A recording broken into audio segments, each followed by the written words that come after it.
छोटे छोटे प्यारे प्यारे बच्चे याद आते, अरे ये तो हमारा बालक भी ऐसे ही उधम करता, ठाकुर जी भी ऐसे नटखट लीलाएं कर रहे हैं।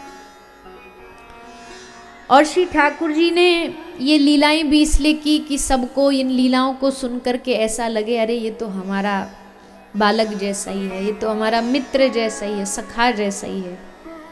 जानबूझ करके भगवान ने ये सब प्यारी प्यारी लीलाएं ब्रज में की।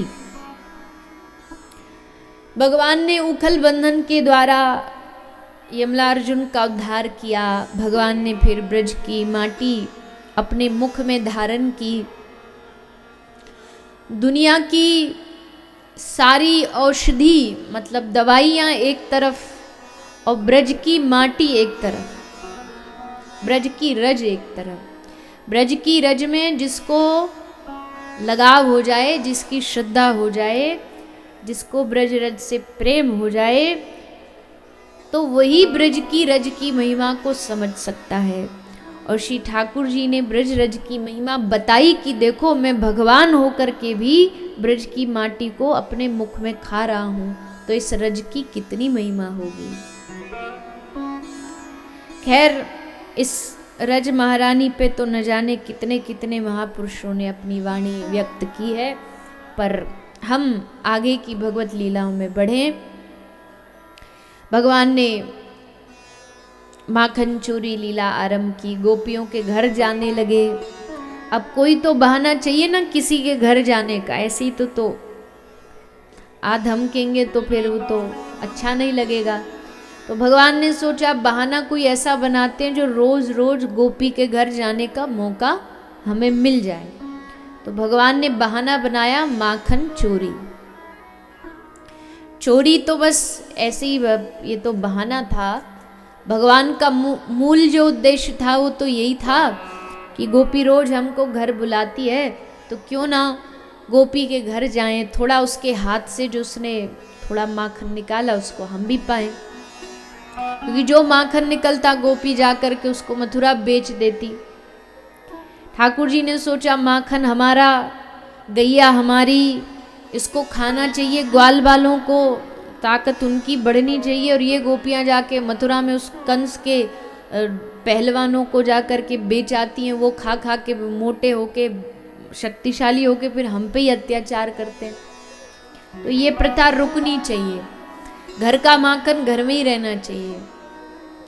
तो भगवान ने फिर सोचा ऐसे तो ये गोपी मानेंगी नहीं, देंगी नहीं, हम कितना भी इनको ज्ञान बांट दें तो ऐसे कौन देगा, तो फिर ऐसे नहीं देगा तो जबरन लेंगे। जबरन कैसे लेंगे, बोले चोरी करेंगे। सब ग्वाल वालों के सामने भगवान ने प्रस्ताव रखा कि भैया हमारा मन है कि गोपियों के घर जाके माखन चुराया जाए। मन सुखा बड़ी जोर से हंसा, अरे बावरे कन्हैया, तेरो अभी अभी जन्म भयो ना, या ब्रज में अभी तू बच्चा है, अभी तू कहा जाने ब्रज की गोपी कैसी होए। बोले कैसी होए, कई दिन गलती थे हम चोरी करते भई इन्हें पकड़ लिए ना, और कई गोपी को एक झापड़ हमारे ऊपर लग गयो तो वहीं राम नाम सत्य है जाएगो हमारो। हट्टी कट्टी गोपियां कोई ऐसी थोड़ी है।